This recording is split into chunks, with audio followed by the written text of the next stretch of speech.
76 attempt किए, enough होता है ना बस। चलो बच्चे यार परेशान हो जाते हैं। अच्छा जी सर, हमने लास्ट क्लास में काफी सारी चीजें कवर की थी, एक स्टेप आगे जाएंगे हम जनाब। आज हम थोड़ा सा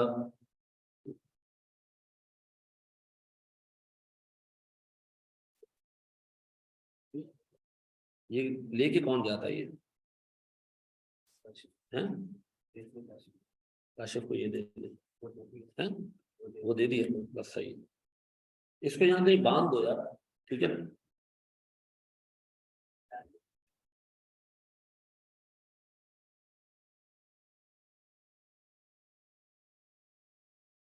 अच्छा जी सर, हमने लास्ट क्लास में जो चीजें कवर की थी मैं एक एक करके जरा पूछ रहा हूँ।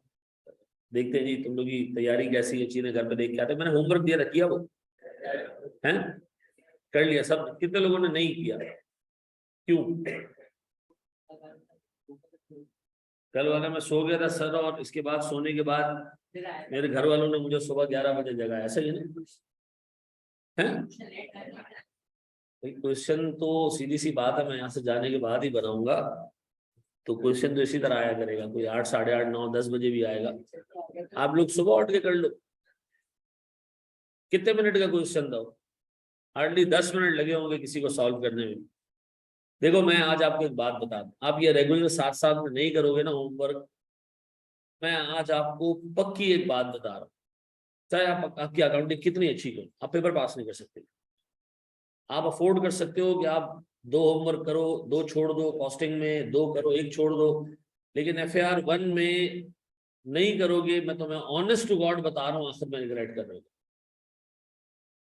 क्योंकि देखो जब कोर्स कंप्लीट होगा ना, उसके बाद मैं 2 स्टैंडर्ड्स मिला के, 3 स्टैंडर्ड्स मिला के सवाल करा रहा हूँ।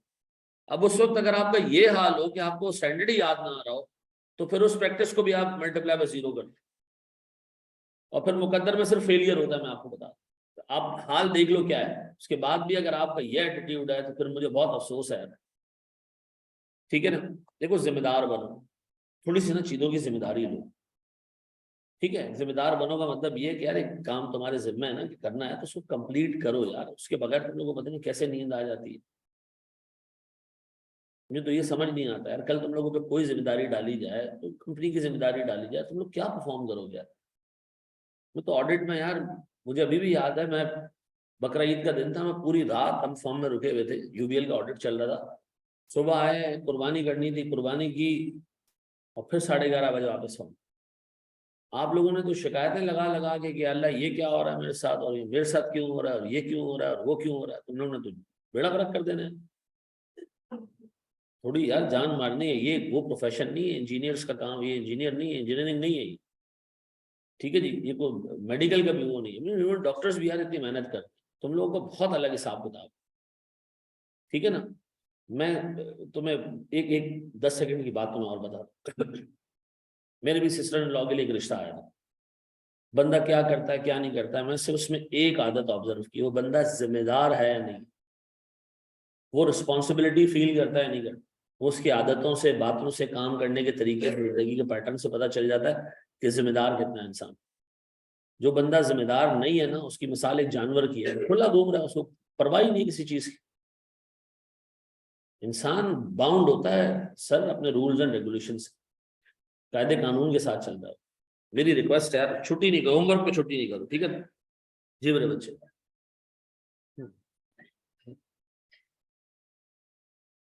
बेटा बड़ा आसान इलाज है इसका, मेरा बच्चा, बहुत आसान इलाज है इसका। ऊपर जाओ, मीडिया में जाओ, वहां से डॉक्यूमेंट निकालो।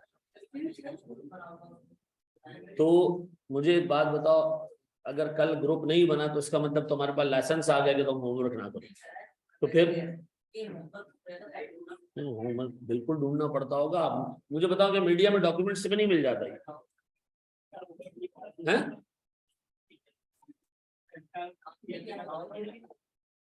भाई आइंदा के बाद ना मेरे मैसेजेस सर्च कर लिया करो, ठीक है। जब तक ग्रुप नहीं बनता ना, अहमद रजा करके सर्च कर लिया करो, वहां नजर आ जाए, ठीक है। या एक काम करता हूँ मैं, हर 5 मिनट बाद फिर छोड़ता हूँ उसको, है? चलो ग्रुप बना देते हैं, सही। एक मसला है, एक जेन्युइन इशू है, मैं इसको एडमिट करता हूँ कि है, लेकिन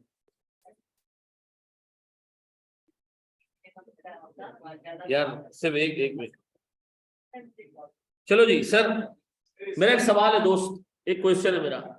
अगर मुझे एक प्रॉपर्टी से रेंट मिलना ही नहीं है, गवर्नमेंट ऑफ पाकिस्तान ने कहा इसका जो रेंट आएगा हम खा जाएंगे, तो वो आईपी के तौर पे रिकॉर्ड होनी चाहिए, कैसा क्या पेपर?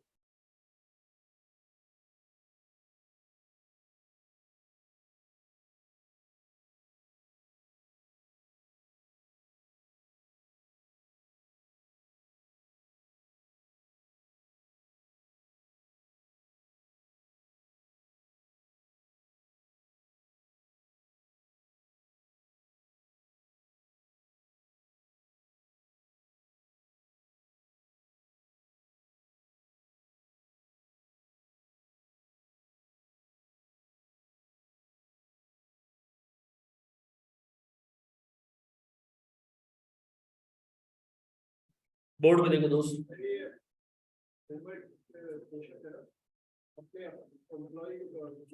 हाँ वेरी गुड सर, मैं सुनना चाह रहा था किसी एक बंदे को भी ये आइडिया हो। अच्छा मुझे एक बात बताओ, हमारे जो एम्प्लॉयज होते हैं कंपनी के, ठीक है जी, इन एम्प्लॉयज को हम पे करते हैं सैलरीज, ऐसा?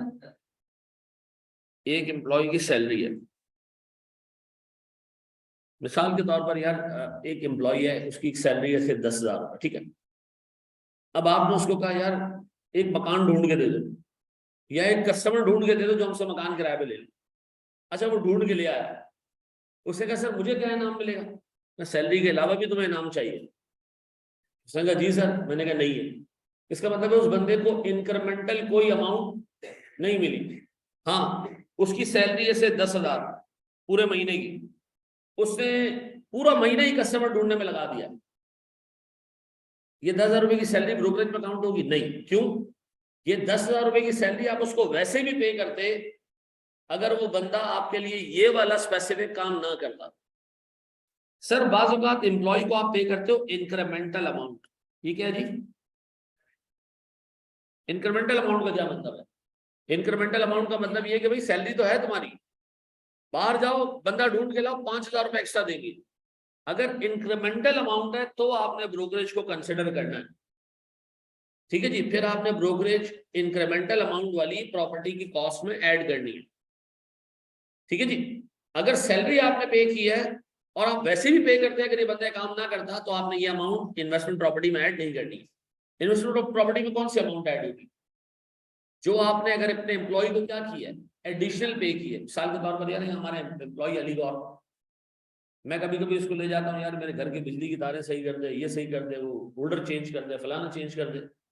अच्छा जब ये काम खत्म करता है मैं उसको 2-2.5 हज़ार रुपये पे कर दी। ये 2-2.5 हज़ार रुपये जो मैं उसको एडिशनल दे रहा हूँ, ये क्या है?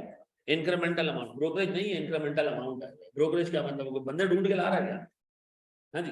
तो सर हम उसको पे करें इंक्रीमेंटल अमाउंट। अगर आपने ब्रोकरेज के तौर पे कोई इंक्रीमेंटल अमाउंट एम्प्लॉय को पे की है, वो क्या होगी? वो प्रॉपर्टी में ऐड, ठीक है जी।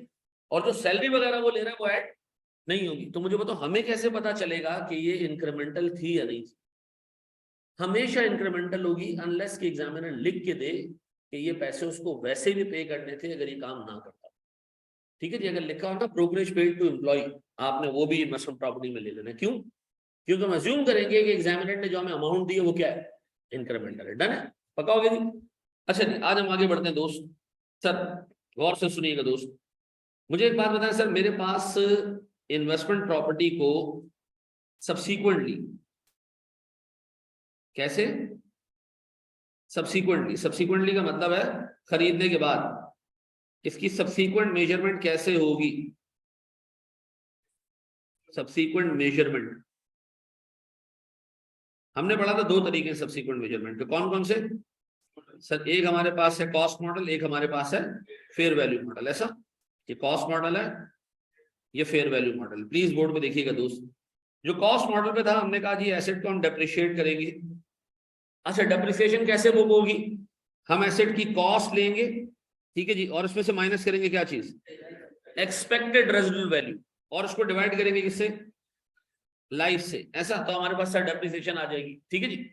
सर फिर दूसरा और क्या करेंगे सर? इसको अगर इसमें इंपेयरमेंट आई तो हम इसको इंपेयर भी करेंगे, ठीक है।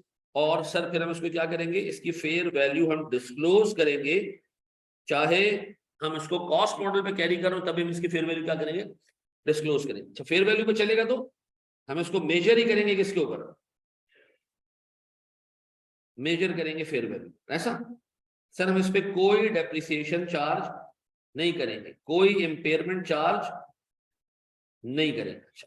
सुनो सुनो सुनो सुनो, और जो इसकी फेयर वैल्यू का चेंज है वो जाएगा पीएनएल में। ऐसा अब ये है क्या, इसको जरा समझ लेते हैं। ठीक है जी, बोर्ड पे देखिएगा दोस्त। सबसे पहले मुझे एक बात बताओ, मैंने एक प्रॉपर्टी खरीदी, ठीक है जी, 1 जनवरी 2022 को, से 2020 मेरे पास सर एक प्रॉपर्टी आई, इन्वेस्टमेंट प्रॉपर्टी। ये मैंने खरीदी 100 रुपए की, कितने की, 100 रुपीज की। डन। मुझे बताओ मैंने 100 रुपीज की खरीदी और मैंने इरादा बना लिया कि मैं इसको किस पे रखूंगा, फेयर वैल्यू मॉडल पे रखूंगा। तो मुझे बताओ मैंने 1 जनवरी को एंट्री क्या पास की, पीपी डेबिट, मनुष्यों आईपी डेबिट, पीपी डेबिट। और अच्छा थोड़े टाइम बाद हमारा साल का एंड आ गया, 31 दिसंबर 2020 आ गया। अज्यूम करो इस प्रॉपर्टी की लाइफ 10 साल है। इस प्रॉपर्टी की लाइफ कितनी है, अगर मैं इसको डेप्रिशिएट करता तो कितने रुपए से डेप्रिसिएशन बुक, 10 रुपए से। प्रॉपर्टी 10 रुपए क्या हो जाती, नीचे आ जाती, और आप 10 रुपए का क्या बुक कर लेते, एक्सपेंस बुक कर लेते। फेयर वैल्यू मॉडल चल रहा है, स्टैंडर्ड कहता है डेप्रिसिएशन बुक नहीं करो, लेकिन मैं फिर भी कर रहा हूं। मैं कह रहा हूं जी करते हैं जी 10 रुपए और अलाउंस क्रेडिट कितने से। मुझे बताओ इसके बाद मेरी इन्वेस्टमेंट प्रॉपर्टी की वैल्यू क्या बच गई, सर 90 रुपए की वैल्यू बच गई। ऐसा अब मैंने बुलवाया एक वैल्यूअर को, इसको बुलवाया, ये वैल्यूअर कौन होता है, सर जो आके प्रॉपर्टी की वैल्यू निकालता है, एक्सपर्ट होता है, इंजीनियर होता है। हम उसको कहते हैं जी बताओ यार ये प्रॉपर्टी की वैल्यू क्या है। तो प्रॉपर्टी की वैल्यू देखी, उसने कहा जी प्रॉपर्टी की वैल्यू है 105। कितने, 105। मैंने कहा वेरी गुड, कितने जी, 105। अब बताओ अगर 105 है तो मेरी प्रॉपर्टी तो 90 पे है ना, क्या करूं मैं इसको, फेयर वैल्यू पे लेके जाऊं, कितनी बढ़ाऊं प्रॉपर्टी की वैल्यू, 15 रुपए। तो मैं कह रहा हूं जी मैंने प्रॉपर्टी में पैसा इन्वेस्ट किया और मेरी इन्वेस्टमेंट की अमाउंट 15 रुपए बढ़ गई। मैंने क्या नाम दिया इसको, फेयर वैल्यू गेन। ठीक है जी, कितने से, 15 रुपए से। अब बताओ सर स्टैंडर्ड ने कहा था कि डेप्रिसिएशन बुक ना करो, स्टैंडर्ड का ट्रीटमेंट सजेस्ट कर रहा था। स्टैंडर्ड कहता है ऐसे नहीं करो, आपको चाहिए था 1 जनवरी 2020 को आईपी करते डेबिट, कितने से, 100 से, कैश क्रेडिट करते कितने से, 100 से। फिर आता ये रेंट, आप ये रेंट पे एसेट को डेप्रिशिएट ना कर दे, प्रॉपर्टी कितने पे होती, 100 पे होती, और पता चलता है कि इसकी फेयर वैल्यू कितनी है, 105। तो आप प्रॉपर्टी को उठाते बढ़ाते कितना, 5। तो हम क्या करते हैं, एंट्री पास करते, IP debit, investment property debit कितने से, 5 से, और फेयर वैल्यू गेन कितने से। अच्छा मुझे एक बात बताओ, इधर 5 रुपए का गेन है, इधर 15 रुपए का गेन है, ये नाइंसाफी नहीं है। नहीं सर, मसला ये कि इधर 10 रुपए का डेप्रिसिएशन एक्सपेंस भी है और इधर 15 रुपए का फेयर वैल्यू गेन भी है। तो अगर मैं इन दोनों को नेट करूं तो नेट 5 रुपए का ही प्रॉफिट आता है। ऐसा अच्छा इधर देखूं तो कितने रुपए का प्रॉफिट है। तो स्टैंडर्ड कहता है खामखा पहले इसको नीचे लेके जाओ फिर इसको दोबारा ऊपर लेके जाओ, तो इससे बेहतर है कि इस पे डेप्रिसिएशन बुक ही ना करो, क्योंकि बुक करोगे तो एक तरफ एक्सपेंस बुक कर रहे होगे, प्रॉपर्टी नीचे आ जाएगी, फिर आप क्या करोगे, यहां से 90 से फिर 105 पे लेके जाओगे, फिर 15 का गेन बुक करोगे। तो खामखा एक तरफ डेप्रिसिएशन आ रहा होगा, एक तरफ गेन आ रहा होगा। एक काम करो, डेप्रिसिएशन ही बुक ना करो। अब बताओ अगर मैं डेप्रिसिएशन बुक ही नहीं करनी और सिर्फ मैंने फेयर वैल्यू का हिसाब किताब चलाना है, तो क्या फेयर वैल्यू के अंदर ये जो गेन आ रहा है इसमें डेप्रिसिएशन ऑलरेडी छुपा हुआ है। हाँ सर, आपको डेप्रिसिएशन अलग से बुक करने की जरूरत नहीं है। शुरू में प्रॉपर्टी की वैल्यू ऊपर जाएगी अगर बिल्डिंग है तो, क्योंकि डेप्रिशिएट तो बिल्डिंग ही होती है, जमीन तो डेप्रिशिएट होती नहीं है। इन्वेस्टमेंट प्रॉपर्टी में 2 चीजें है ना, एक जमीन है, एक जमीन तो डेप्रिशिएट होती नहीं है। डेप्रिशिएट होती क्या है, तो सर जैसे जैसे वक्त गुजरता जाएगा बिल्डिंग पुरानी होती जाएगी, खुद ही उसकी फेयर वैल्यू नीचे आना शुरू हो जाएगी, खुद ही लॉस क्या होता जाएगा, बुक होता जाएगा। आप उसको डेप्रिसिएशन के नाम पे बुक करने की जरूरत नहीं है। ये बात समझ आती। तो अब बताओ इंदर के बाद में क्या करूंगा, मैं इन्वेस्टमेंट प्रॉपर्टी को फेयर वैल्यू पे मेजर करूंगा, जो फेयर वैल्यू में चेंज आएगा वो फेयर वैल्यू गेन के नाम से पीएनएल में डालूंगा, और मैं इस प्रॉपर्टी को डेप्रिशिएट नहीं करूंगा। ऐसा, ये बात समझ आती है? मैं इस प्रॉपर्टी को डेप्रिशिएट नहीं करूंगा, ऐसा। अब मुझे एक बात बताएं सर, आइंदा के बाद जब भी इन्वेस्टमेंट प्रॉपर्टी का हिसाब किताब में देखूं और वो फेयर वैल्यू मॉडल पे चल रहा है, मुझे उसको सिंपली क्या करना है, हर साल के एंड रीवैल्यू करना है। क्या करना है? अच्छा, आज के बाद में वर्ड्स याद रखो, एग्जामिनर जो वर्ड्स घुमाता है पेपर में, रीवैल्यू करना। रीवैल्यू का मतलब फेयर वैल्यू पे ले आना, ऐसा। गौर से सुनो, मार्क्ड टू मार्केट, इसका क्या मतलब है? मार्केट वैल्यू पे ले आना, ठीक है जी। रीवैल्यू कर देना, मार्क टू मार्केट ले आना सर, मार्क टू मार्केट कर देना, फेयर वैल्यूएशन करना, ये सारे एक ही नाम है किस चीज के? ये प्रॉपर्टी को उठाओ और फेयर वैल्यू पे ले आओ। ये बात समझ आती है? सर ये कॉपी करें ताकि हम कुछ सवाल सॉल्व करें। शाबाश, ये तो कर लिया था ना आप लोगों ने कल कॉपी।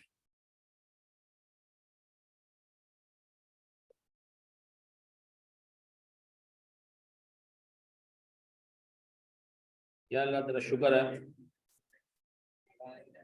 अल्लाह तेरा लाख लाख शुक्र है। एक सवाल यहाँ आ गया। अच्छा बोर्ड में देखो दोस्त, एक आसान सवाल है, करके आप लोगों ने देना है। ये कहता है एबीसी लिमिटेड, अच्छा ये हमारी किताब का क्वेश्चन नंबर 4 है, ठीक है जी। मेरी किताब है, उसका क्वेश्चन नंबर 4 है, ठीक है जी। वो हार्ड कॉपी भी आज अवेलेबल हो जाएगी, सॉफ्ट कॉपी में मैंने आप सबको ऑलरेडी दे दिया, ठीक है। ये कह रहा है जनाब, ABC limited acquired a building for rental income, क्या ये इन्वेस्टमेंट प्रॉपर्टी है? यस सर, बिल्कुल ये इन्वेस्टमेंट प्रॉपर्टी है। At a cost of 2 lakh on 1st January 2018, the property was in good condition and could be used for next 10 years. ये क्या हो गई इसकी? यूजफुल लाइफ हो गई। The company rented out the property on 1st March. अच्छा एक बात बताओ, ये इन्वेस्टमेंट प्रॉपर्टी 1 जनवरी से है या जिस दिन आपने इसको रेंट आउट किया उस दिन ये इन्वेस्टमेंट प्रॉपर्टी बनी? नहीं सर, ये 1 जनवरी से इन्वेस्टमेंट प्रॉपर्टी है। अगर आपने इस नियत से खरीदी है कि इसको आप रेंट आउट करोगे, तो भले आपने अभी तक इसको रेंट आउट ना भी किया हो तो भी इन्वेस्टमेंट प्रॉपर्टी है, ठीक है। क्या चीज? पहले हाँ, लेकिन फिर वो पीपी होगा। जैसे ही तुम प्रॉपर्टी के अंदर घुसे ना कि यार मैं इसको इस्तेमाल करूं, तो उस दिन वो आईपी नहीं रहेगी, वो क्या बन जाएगी? पीपी बन जाएगी, ठीक है जी। अच्छा फिर वो कह रहे जी हमने इसको एनुअल रेंटल 72,000 पर एनम में रेंट आउट कर दिया। रेंट हमने एडवांस में लिया, तो एडवांस में जो रेंट लिया जाता है वो हमारी इनकम नहीं होती सर, वो अर्नड इनकम है, ठीक है जी। फिर ABC incurred the following costs on maintenance of the building up to 31 December 2018। Up to का मतलब है ये कंपनी का ईयर एंड होगा, ऐसा। तो सर हमने डे टू डे सर्विसिंग की है। ये क्या है जी? डे टू डे सर्विसिंग क्या होती है sir? Day to day servicing का मतलब ये झाड़ू पोछा जो बिल्डिंग में हो रहा होता है, ठीक है जी। मेंटेनेंस एक जनरल टर्म, ठीक है जी। झाड़ू पोछा जो कर रहे हैं डे टू डे सर्विसिंग है। Repair of certain parts, sir कोई चीजें टूट फूट जाती हैं काम करते हुए, यूज करते हुए बिल्डिंग की, तो हम क्या करते हैं उसको साथ साथ बना रही हो। ओवरहॉलिंग नहीं है ये, क्या है जनाब? छोटी बहुत रिपेयर रिपेयर मेंटेनेंस, और कोई नलका टूट गया, कोई ढक्कन टूट गया, तो हम बनाते जा रहे हैं। फिर सिक्योरिटी सर्विसेज, सर ये भी मेंटेनेंस के अंदर आती है। अब बताओ ये तीनों चीजें, इसमें से कोई चीज कैपिटलाइज तो नहीं होनी है ना, ये तीनों क्या होनी है? एक्सपेंस आउट होनी है। फिर वो कह रहा है fair value of the building at the end of the year, that is 31 December 2018 was 2,15,600। तो मुझे बता, इसको मैं डेप्रिशिएट करूं फिर उसको रिवैल्यू करूं? नहीं सर। अब वो कह रहा है पहले तो काम करें कॉस्ट मॉडल पे भी और फेयर वैल्यू मॉडल पे भी, दोनों पे मुझे क्या चाहिए? जर्नल एंट्रीज चाहिए। शाबाश, शुरू हो जाओ। कॉस्ट मॉडल पे हम क्या करेंगे? इसको डेप्रिशिएट करेंगे। चलो शुरू हो जाओ। जर्नल एंट्रीज पास करके दो, 3-4 जर्नल एंट्रीज जल्दी करो।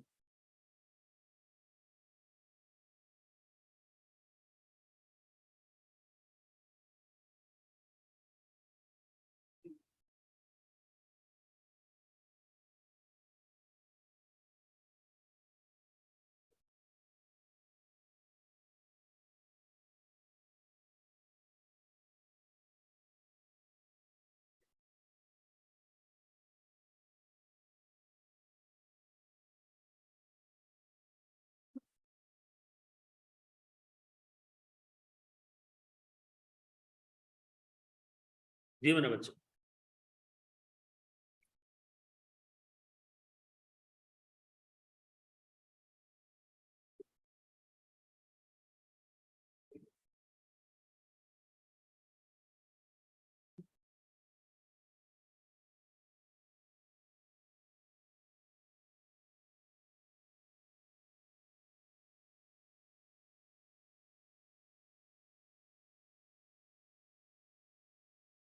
अच्छा देखो, मैं जहां गलती करूं ना मुझे बताओ कि सर आपने गलत किया है, तुम लोग सिर्फ अभी चेक कर रहे हो। 1 जनवरी 18 को हमने क्या किया, इन्वेस्टमेंट प्रॉपर्टी डेबिट किया कितने से, 2 लाख से, और ऐसे ही है कुछ। फिर हमने 1 मार्च को इसको किराए पे चढ़ा दिया, कोई एंट्री पास होती है उसकी है सर, सिर्फ हमने एडवांस रिसीव किया है, कैश डेबिट 72,000 और अनअर्न्ड रेंट कितना जी, 72,000 पक्का जी मेरा बच्चा।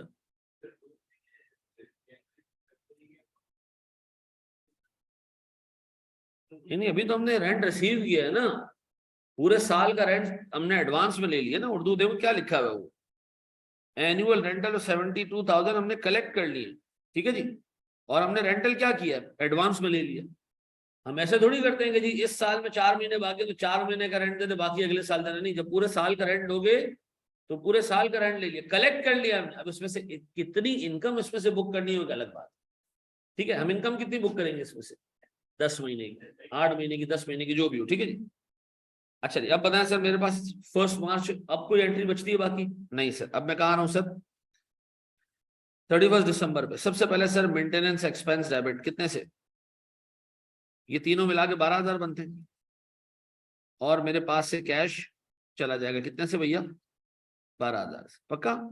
फिर मुझे याद आया कि जनाब मैंने इस प्रॉपर्टी को डेप्रिशिएट भी करना है, तो पहले काम करो रेंटल इनकम बुक कर लो, अनअर्न्ड रेंट डेबिट।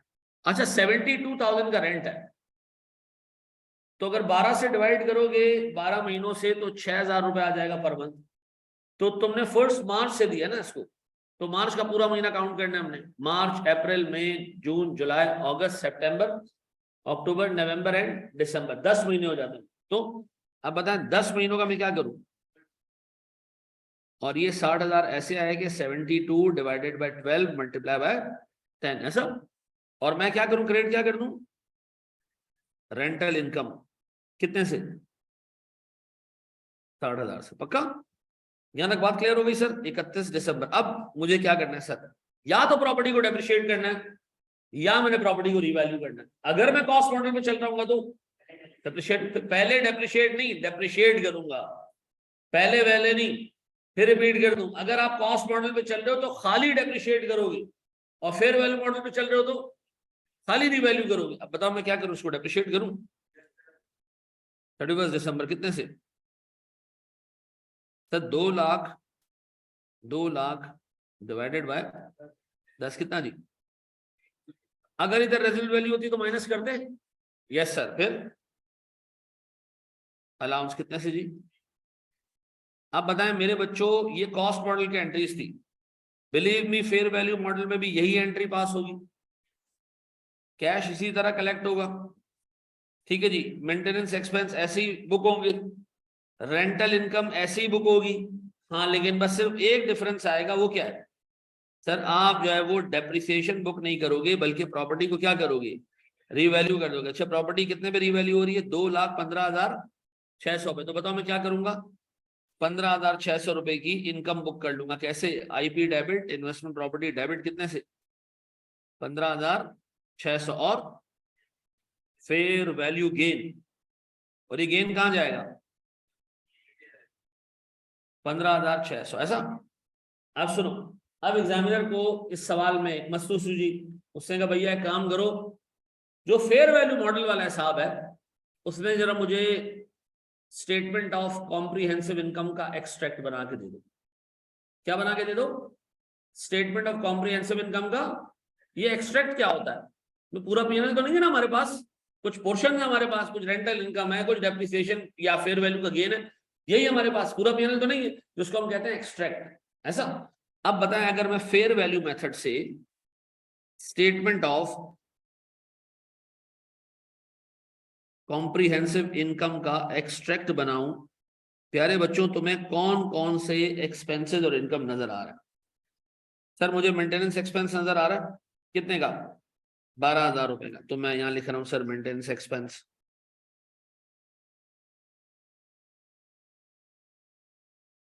और फेयर वैल्यू मेथड में हम चल रहे हैं सर, रेंट इनकम नजर आ रही है कितने की, तो इनकम ऊपर रख देते हैं जरा सा।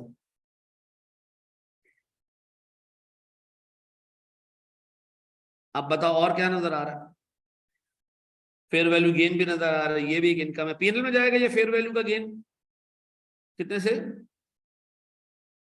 बस और तो कुछ नहीं है ना, नहीं सर और कोई इनकम और एक्सपेंसेस नहीं है। तो मुझे बता मैं नेट करूं तो मेरे पास क्या आ रहा है,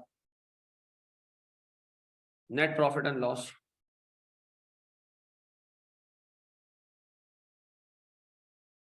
कितना 53 63,600,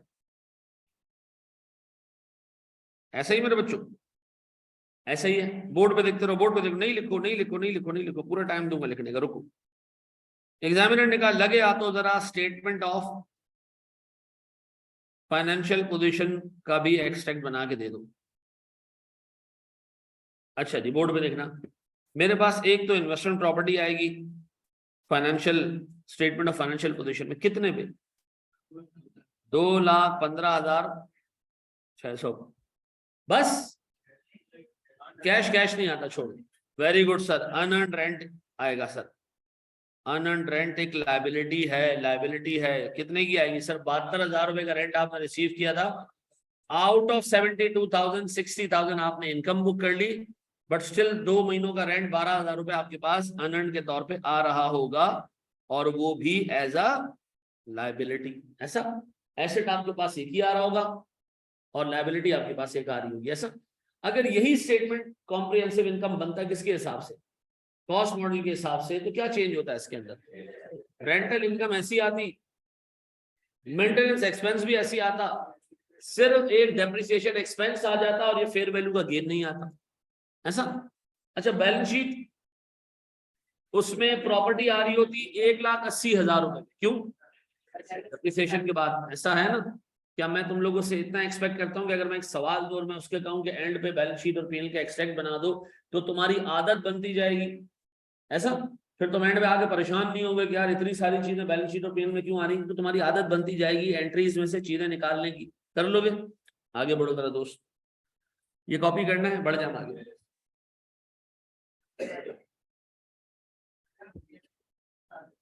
फिर वैल्यू, फिर वैल्यू उर्दू जुबान में इसका मतलब ये कि जब फाइनेंशियल स्टेटमेंट्स बनाओ तो वहां लिख देना कि इस प्रॉपर्टी की फेयर वैल्यू 2,15,600 रुपए, कहीं कोने खांचे में डिस्क्लोजर नोट में डाल देना, ठीक है जी, ताकि लोगों को पता चले कि हम 2 कॉस्ट पे कैरी कर रहे हैं लेकिन इसकी फेयर वैल्यू 2,15,000 है।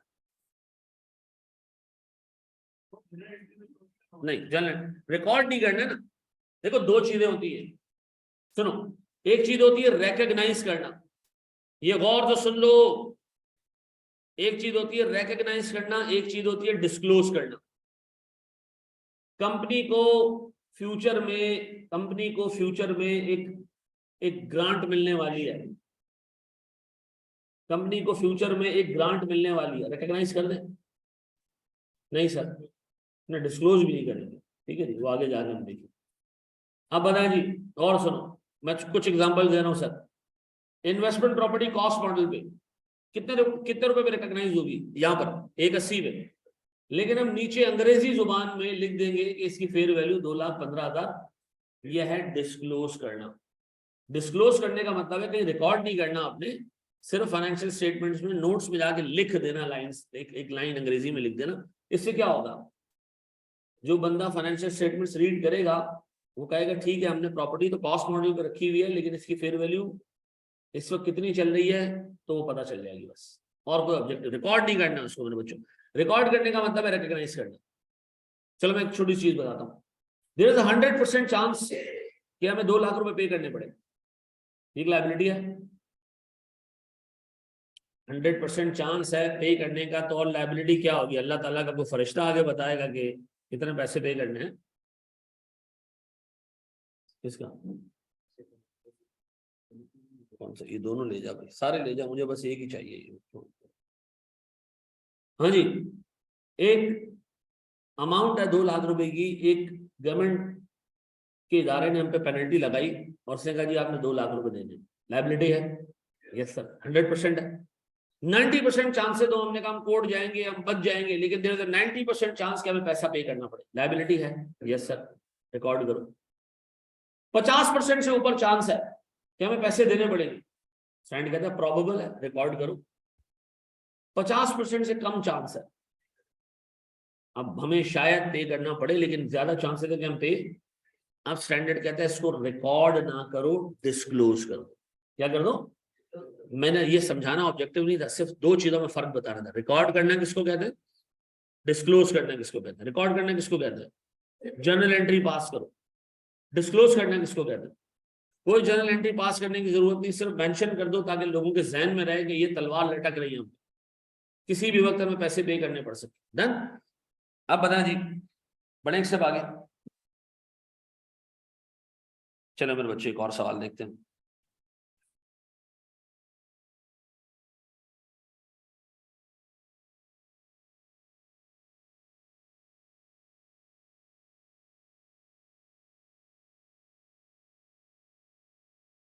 हेलो, अस्सलाम जी सर। नहीं नहीं सर, एक सेकंड होल्ड कर। चलो इसको सॉल्व करो यार, शाबाश। कर रहे हैं जिसपे आई कैप जो है वो गलतियां बताएगा बच्चों की कि बच्चे कहाँ गलतियां कर रहे हैं, ठीक है। और वो होपफुली जो है वो 10 से 12 दिनों के अंदर होगा, वो जरूर अटेंड करना, ठीक है। हम उस वक्त कोशिश करेंगे क्लास नहीं रखें, ठीक है जी, ताकि आपको जरा एग्जैक्ट पता चले कि कहाँ गलती कर रहे हैं लोग, ठीक है। एक तो आई कैप का अपना वर्जन होगा और कुछ टीचर्स को भी वो बुलाएंगे, ठीक है जी, तो उन्होंने मुझे भी इन्वाइट किया, तो आप देख लेना उसके अंदर, वो आपके लिए काफी बेनिफिशियल होगा, ठीक है जी। आए जरा दोस्त इसको हम देखें जनाब। Habib limited purchased a building for the purposes of capital appreciation. क्या बिल्डिंग सिर्फ कैपिटल अप्रिसिएशन के लिए ली जाए और खाली रखा जाए उसको, तो वो इन्वेस्टमेंट प्रॉपर्टी होगी? हाँ सर बिल्कुल होगी, ठीक है जी, बिल्कुल होगी। ये कह रहे हैं कैपिटल अप्रिसिएशन और रेंटल इनकम, और या इंग्लिश वाला है, उर्दू वाला नहीं है, ठीक है जी, ओ आर है, ए यू आर नहीं है, ठीक है जी। तो दोनों में से कोई भी एक काम हो, एक ऑब्जेक्टिव हो, तो वो क्या हो जाएगी, इन्वेस्टमेंट प्रॉपर्टी हो जाएगी। 1 जनवरी 2019 को हमने खरीदा, खर्चा इतना किया, legal duties, brokerage cost, documentation charges ना, ये डायरेक्ट कॉस्ट से खारिज है। ये तीनों में चारों मिला के कितने हो जाते हैं,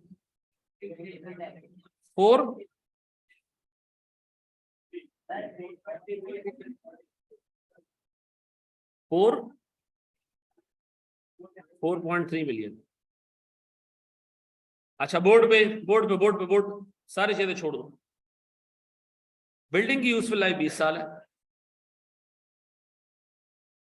रेजिडल वैल्यू 5 लाख है, ठीक है जी। The company uses fair value model for subsequent measurement, fair value 6 million और 5.5 मिलियन रही कब, 2019 और 20 में, ठीक है जी। अब बताएं सर, मैंने सबसे पहले 1 जनवरी को ये प्रॉपर्टी खरीदी होगी, 1 जनवरी 19, क्या किया होगा हमने, इन्वेस्टमेंट प्रॉपर्टी डेबिट कितने से, और मार्केटिंग एक्सपेंस डेबिट कितने से, 1 लाख। और सर मेरे पास से कैश कितना गया होगा,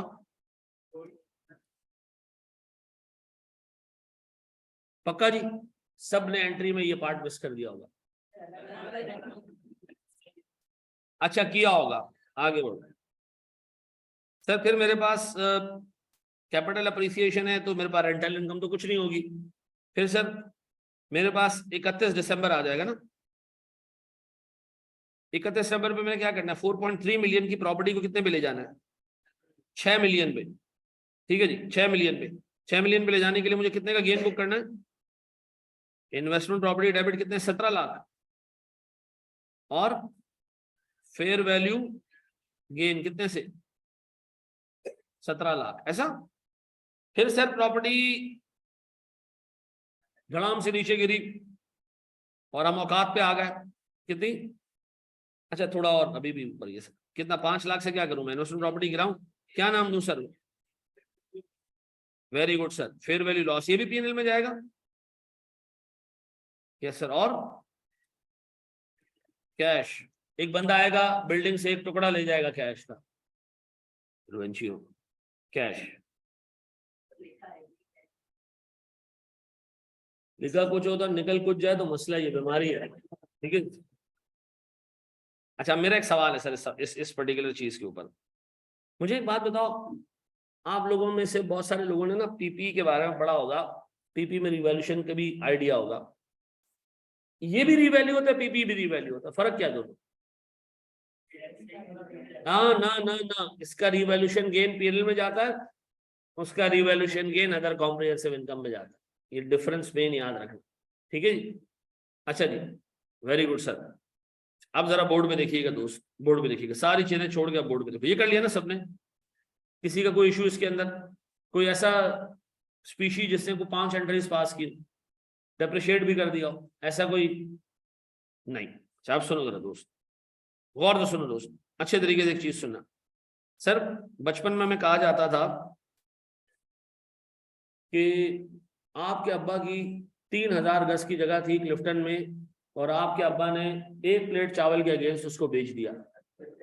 ये हमारे दादा की जमीन थी जिसके ऊपर ये पुल बने हुए हैं, और ये हमारे दादा ने 300 रुपए में बेच दी थी। ऐसी कहानी सुनी होगी ना आपने? यस सर, ऐसी हमने भी सुनी है, ठीक है जी। कि ये जो बेंगलो देख रहे हो ना, ये दादा का था। तो दादा ने क्या किया? दादा ने कहा हम एक घर में रहेंगे ना, दूसरे का क्या करना है? तो दादा ने एक रिश्तेदार को दे दिया। वेरी गुड यार। अच्छा जी सुनो दोस्त, अब इसी तरह सर हम बैठे कराची में, ठीक है जी। हमने कहा यार हमारी नस्ल रिग्रेट ना करे, उनको ये ना लगे कि यार वो भाई हमारे दादा और अब्बा ने जो है वो ये फजूल हरकत की, चलो जमीनें खरीदते हैं। अब जमीन खरीदने कराची में तो आप छोड़ ही दो ना, कराची में एक बालिश जमीन 6 लाख रुपए की मिल रही है। एक बालिश में इसलिए कह रहा हूँ कि 1 स्क्वायर फीट जमीन आपकी तकरीबन 6 लाख रुपए की है, ठीक है। आप किसी अच्छी जगह पे आप 1 स्क्वायर फीट जमीन ले ले, ठीक है, आपको 5, 5.5, 6 हजार। बाजी आपको ये इशारा उसको करने की जरूरत नहीं है। Very good sir, thank you. Board में देखिएगा दोस्त। तो हमने सोचा हम कराची से निकलते हैं और हम जाते हैं जी मिसाल के तौर पे छांगा मांगा। छांगा मांगा कहाँ है? जंगल है सर, गौर से सुनना। हम गए छांगा मांगा और हमने एक जमीन का बड़ा सारा टुकड़ा खरीद लिया। ऑब्जेक्टिव क्या है इसका? Very good sir, capital appreciation. अब हमने खरीद तो लिया जी गवर्नमेंट ऑफ पाकिस्तान से 1 लाख रुपए में 5 एकड़ जमीन। तो गवर्नमेंट भी हंस रही है कि क्या करेगा इधर। जगह यार तुम देखो आबादी फैलेगी, यहाँ तक आबादी आएगी, एक नस्ल हमारी इंशाल्लाह ताला ये दुआएं दे के जाएगी। जैसे हम अपने परदादाओं को बदुआएं देते हैं, ऐसा है नहीं वैसे, ठीक है जी, लेकिन ये वाली नस्ल दुआएं देगी। हमने खरीद लिया 1 लाख। जब हमने खरीदा ना तो हमने एक ब्रोकर को फोन किया कि यार इसकी वैल्यू बता सकते हो कि क्या है? वैल्यू छांगा मांगा की कैसी वैल्यू पता चलेगी? हमें तो नहीं पता कि जंगल में जमीन के टुकड़े की क्या वैल्यू होती है। तो मैंने कहा यार आप इसकी फेयर वैल्यू नहीं बता सकोगे? उसने कहा नहीं। आपने कितने मिली? मैंने कहा 1 लाख। उसने कहा इसकी फेयर वैल्यू कंटिन्यूअसली मालूम करना पॉसिबल नहीं है। हमने कहा अच्छा, इसकी फेयर वैल्यू यानी मालूम नहीं हो सकती। हमने जल्दी से एक बिल्डिंग यहाँ खड़ी कर दी। अब बताओ इस पे एक बिल्डिंग आ गई, अब बिल्डिंग तो डेप्रिशिएट होती है ऐसा। अब मैंने दोबारा ब्रोकर को फोन किया, मैंने कहा जी मैंने बिल्डिंग बना दी है 3 लाख रुपए की, जमीन 1 लाख की, बिल्डिंग 3 लाख की, इस बिल्डिंग की फेयर वैल्यू पता चल सकती है? उसने कहा बिल्डिंग कहाँ है? मैंने कहा छांगा मांगा। उसने कहा यार कैसे पता चलेगी इसकी फेयर वैल्यू? एक बंदे को तुम बुलाओगे वो एक वैल्यू देगा, दूसरे को बुलाओगे जमीन आसमान डिफरेंस की वैल्यू देगा, तो इसकी फेयर वैल्यू रिलायबली मेजरेबल आज भी नहीं है और लगता है कि आइंदा लंबे अरसे तक नहीं होगी। क्या मैं कह रहा हूं? फेयर वैल्यू रिलायबली मेजरेबल ना सिर्फ आज नहीं है बल्कि आगे लंबे अरसे तक इसकी फेयर वैल्यू मालूम नहीं हो सकेगी। हमने डिसाइड कर लिया कि हमने इस बिल्डिंग को कॉस्ट मॉडल पे रखना है। अब बताओ ये कॉस्ट मॉडल जो आपने पिक किया मजबूरी में पिक किया है या जानबूझ के पिक किया है? मजबूरी है सर, ये मजबूरी है मेरी, ये जानबूझ के हमने पिक नहीं किया, मजबूरी है।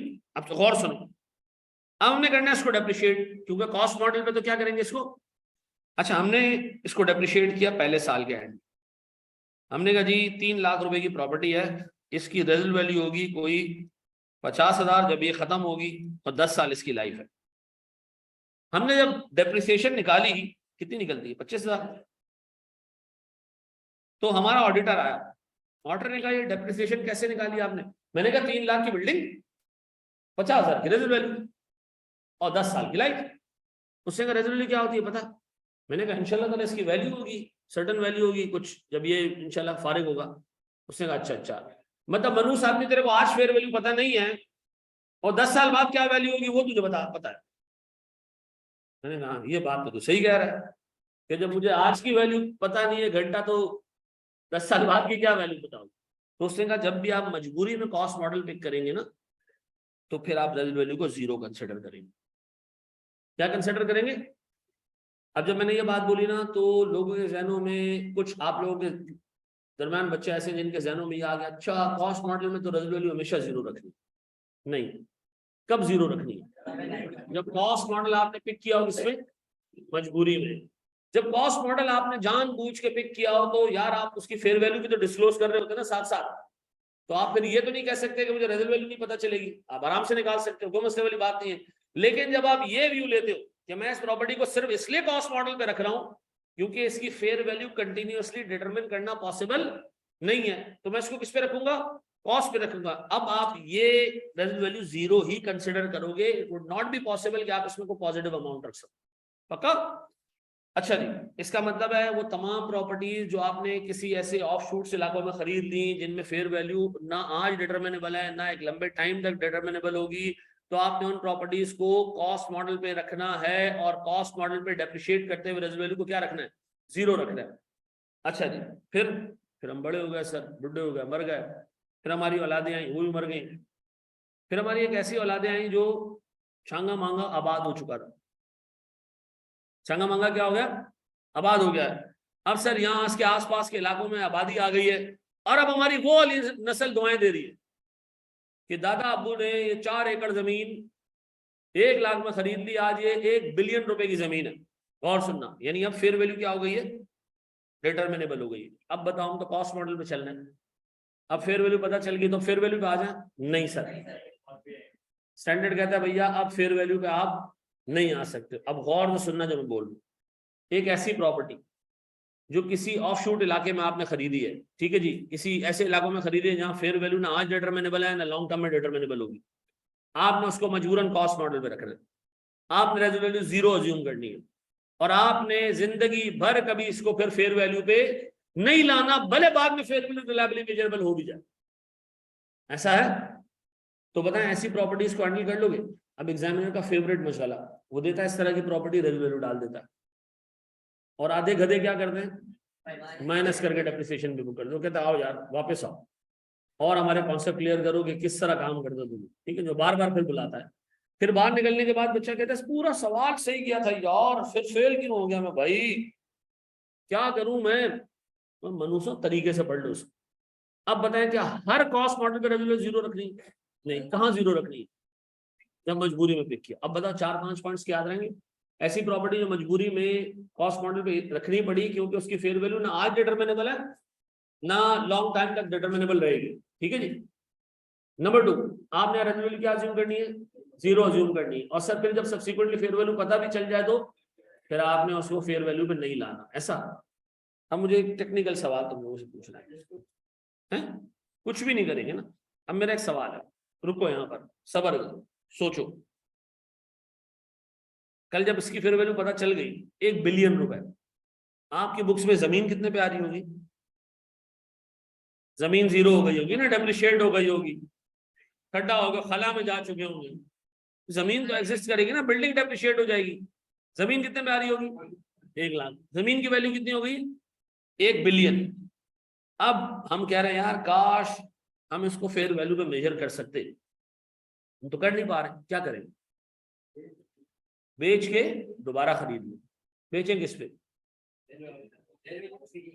आसान भाषा बता दूं, आसान दूर बेटा बोलना। ये मेरा दोस्त है मिसाल के तौर पे, उसको मैंने शाम की चाय में बुलाया, एक सेल डीड से साइन करवाया, ये मैंने आपको जमीन बेच दी, अब आपने मुझे दे दे 1 बिलियन रुपए।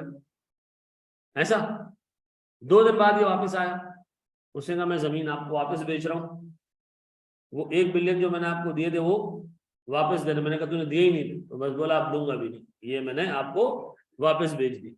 मैंने कहा वेरी गुड। हमने जमीन बेच के अब जब दोबारा खरीदोगे तो किस वैल्यू पे खरीदोगे? फेयर वैल्यू पे खरीदोगे। और तुमने जब बेचा होगा तो उस पर गेन बुक किया होगा। ऐसा है कि जब बेचा होगा तुमने 1 लाख की जमीन कितने में बेची होगी?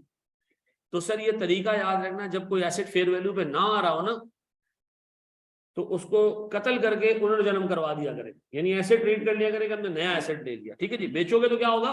फौरन से गेन बुक हो जाएगा, गेन ऑन डिस्पोजल, याद रहेगा।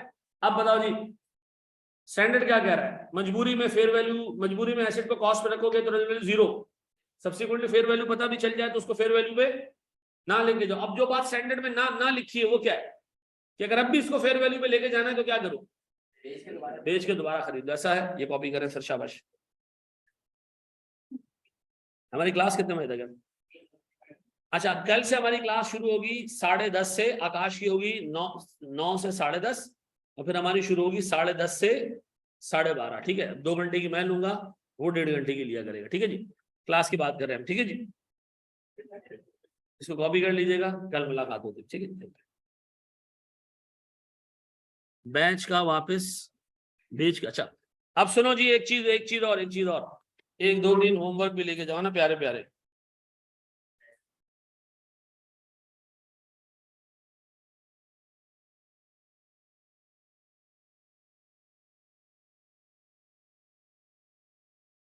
क्वेश्चन नंबर 6 और 7 ये आपने घर जाके करना है।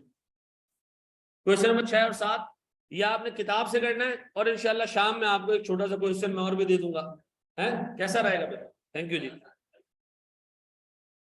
मैं उर्दू जुबान में दोबारा